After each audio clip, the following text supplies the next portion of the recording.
जय हिंद मित्रों, मेरा नाम दीपक। मैं आज हिंदी की सिलेबस को चर्चा करने वाले हैं जो कि हमारे हर एक एग्जाम में पूछा जाता है ना। तो चलिए हम लोग चर्चा करते हैं इस सिलेबस के बारे में।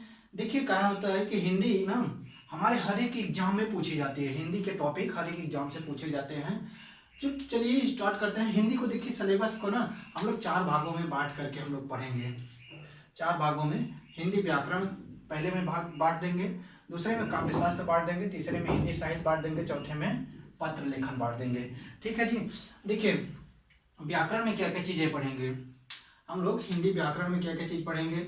सबसे पहले भाषा पढ़ेंगे, भाषा के रूप, भाषा के अंग, भाषा के भेद, है ना, भाषा की परिभाषा, भाषा का अर्थ, इन सब सारी चीजों को सबसे पहले, क्योंकि हिंदी क्या है, हिंदी एक हमारी भाषा है न कि सब्जेक्ट है ना। हिंदी क्या है, भाषा है। तो भाषा को सबसे पहले पढ़ लेंगे कि भाषा होती क्या है ना, इसके स्वरूप क्या है, इसके अंग क्या है, इसके भेद क्या है ना। उन सब सारी टॉपिक को हम लोग इस भाषा वाले टॉपिक में कवर कर लेंगे। आगे आता है वर्ण।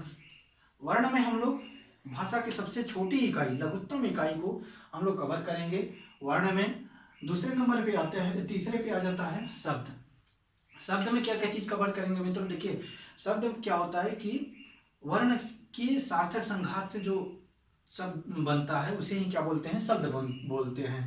तो इसमें पढ़ लेंगे। शब्द में ही हम लोग पर्यायवाची, विलोम, अनेकार्थी, ये सब चीजें पढ़ लेंगे, है ना। वाक्य में वाक्य शब्दों के सार्थक संघात को क्या बोलते हैं, वाक्य बोलते हैं। तो इसमें वाक्य को पढ़ेंगे चौथे वाले में। फिर 5वें नंबर पे आ जाएगा संधि पढ़ लेंगे।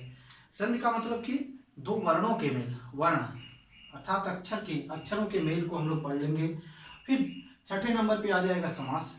समास क्या होता है आप सब जानते हैं, है ना। इसको बिल्कुल डीपली पढ़ने वाले हैं, बिल्कुल अंदर से जाकर के। आगे देखिए सेवेंथ नंबर पे हम लोग क्या पढ़ेंगे, कारक पढ़ लेंगे। इसमें क्या आएगा कि कारक में विभक्ति सारी चीजें आ जाएंगी। और 8वें नंबर पे उपसर्ग पढ़ लेंगे, 9वें पे प्रत्यय, फिर वर्तनी पढ़ेंगे, फिर वचन, फिर एरर भी पढ़ लेंगे हम लोग, इसी लगे हाथ ही पढ़ लेंगे। क्योंकि वाक्य शुद्धि और संशोधन, जो एरर आते हैं वाक्य में, एरर रहते हैं, है ना, उसको हम लोग पढ़ेंगे। फिर विलोम पढ़ लेंगे इसको, फिर पर्यायवाची, मुहावरे और लोकोक्तियां, वाक्यांशों के लिए एक शब्द, तत्सम तद्भव, इन सब सारे टॉपिक को हम लोग व्याकरण के अंतर्गत हम लोग देखने वाले हैं, है ना। और आगे आते हैं सेकंड वाले काव्य शास्त्र है। काव्य शास्त्र में किन किन टॉपिक को हम लोग कवर करेंगे। सबसे पहले तो इसमें आता है रस। रस को पढ़ने वाले हैं, ठीक है। रस को पढ़ेंगे, सारी चीजें इसमें डीपली पढ़ेंगे, बिल्कुल गहन अध्ययन करेंगे, है ना। फिर दूसरे पे आ जाते हैं अलंकार। अलंकार इसमें भी शब्द अलंकार, अर्थ अलंकार एवं उभय अलंकार, इन तीनों टॉपिक को कवर करेंगे हम लोग बढ़िया से, बिल्कुल, है ना। फिर थर्ड पे आ जाते हैं छंद को। छंद मतलब होता है बांधना, है ना, आच्छादित करना। उन सब चीजों को पढ़ेंगे मात्रिक, वार्णिक और मुक्तक के अंतर्गत। किसके अंतर्गत, मात्रिक, वार्णिक और मुक्तक के अंतर्गत हम लोग पढ़ेंगे। जानते होंगे कि 1916 ईस्वी में जूही की कली आई थी, उसी से मुक्त छंद का आविर्भाव हुआ था, जो कि निराला जी की एक रचना थी, है ना।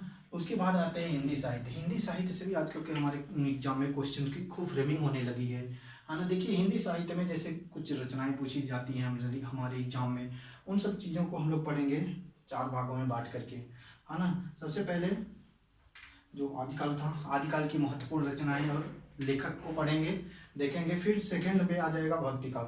भक्तिकाल में जो इसमें भी देखिए कई एक पार्ट थे ना, 2 भागों में बट गया था, है ना। सगुण और निर्गुण में, सगुण भी 2 भागों में बट गया था। कौन, प्रेम, रामाश्रयी और कृष्णाश्रयी में। निर्गुण भी 2 भागों में बट गया था। क्या क्या निर्गुण भी, देखिए हम इसका फ्लो चार्ट ही बना देते हैं।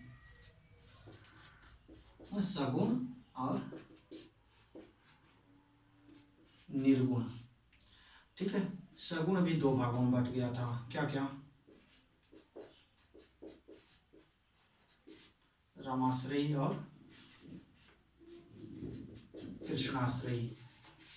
क्या क्या बटा था भाई, रामाश्रयी और कृष्णाश्रयी सगुण, है ना, जो राम को मानने वाले थे रामाश्रयी, कृष्ण को मानने वाले थे कृष्णाश्रयी।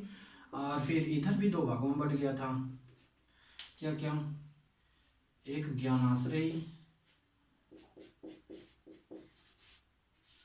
और फिर ये भी बट गया था प्रेमाश्रयी।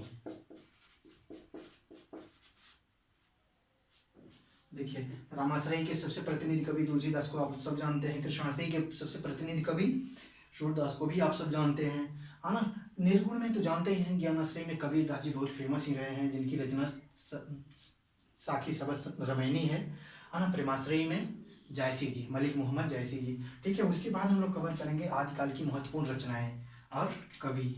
ठीक है, आगे आ जाता है आधुनिक काल। चौथे नंबर पे हम लोग करेंगे आधुनिक काल की महत्वपूर्ण लेखक। इससे खूब भर भर के क्वेश्चन पूछे जाते हैं मित्रों। देखिए आधुनिक काल के महत्वपूर्ण लेखक, उनकी रचनाएं, कवि, है ना, सारी चीज़ें को पढ़ेंगे, कविताओं को भी पढ़ेंगे हम लोग।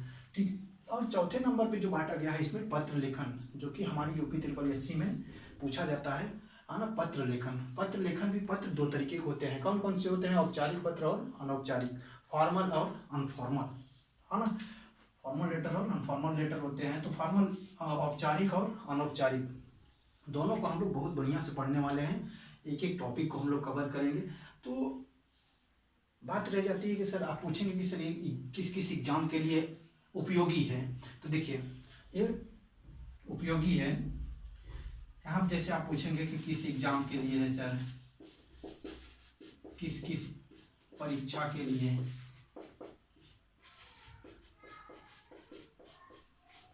परीक्षा के लिए इस के लिए ये सिलेबस है, पाठ्यक्रम है।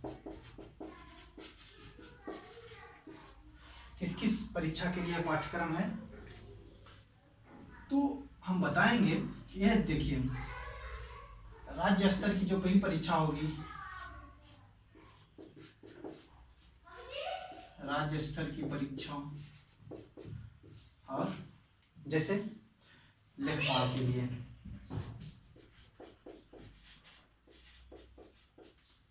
लेखपाल हो गया, और वीडियो की परीक्षा भी अभी लगी हुई है, मार्च अप्रैल में हो सकता है हो जाए, है ना। लेखपाल के भी आया है, तो लेखपाल में भी पूछा जाएगा, वीडियो में भी पूछा जाएगा, ये सब सारे टॉपिक से पूछा जाएगा मित्रों। देखिए हम सब एक एक टॉपिक को बिल्कुल गहन अध्ययन करेंगे, बिल्कुल डीप में जा करके। ठीक है, देखिए वीडियो हो गया, फिर यूपी 380 की जो कुछ भी वैकेंसी हो गई, है ना, उस सारे में इस टॉपिक से पूछा जाएगा। ठीक है जी, आगे देखिए टेट में भी पूछा जाएगा, और सी टेट में, टेट में, सी टेट में, है ना, यूपी बीएड परीक्षा में, यूपी बीएड की परीक्षा में भी पूछा जाएगा, और फिर और ढेर सारे एग्जाम में पूछा जाएगा मित्रों। देखिए इतने सुपर टेट में भी, या स्टेट में भी पूछा जाएगा। चलिए देखिए ये इतनी मोटा मोटा देख लिए हैं हम लोग कि राज्य स्तर की जितनी भी परीक्षाएं होंगी, जैसे लेखपाल हो गया, वीडियो हो गया, और फिर चकबंदी लेखपाल की भी हो गई, सब ढेर सारे एग्जाम में आ जाएंगे। और फिर हिंदी व्याकरण जिसमें पूछा जाता है उसमें भी ये चीज़ें उपयोगी सिद्ध होंगी। तो देखिए पीजीटी में भी खासतौर पे इनमें तो जरूर ही पूछा जाएगा, और इसमें भी पूछा जाएगा। ठीक है, तो चलिए आप सब साथ दीजिएगा, आप सब मेरे चैनल को सब्सक्राइब, लाइक एंड शेयर कीजिएगा, और कमेंट करके ज़रूर बताइएगा कि नहीं इसमें क्या चीज़ और सुधार किया जा सकता है। ठीक है मित्रों, धन्यवाद।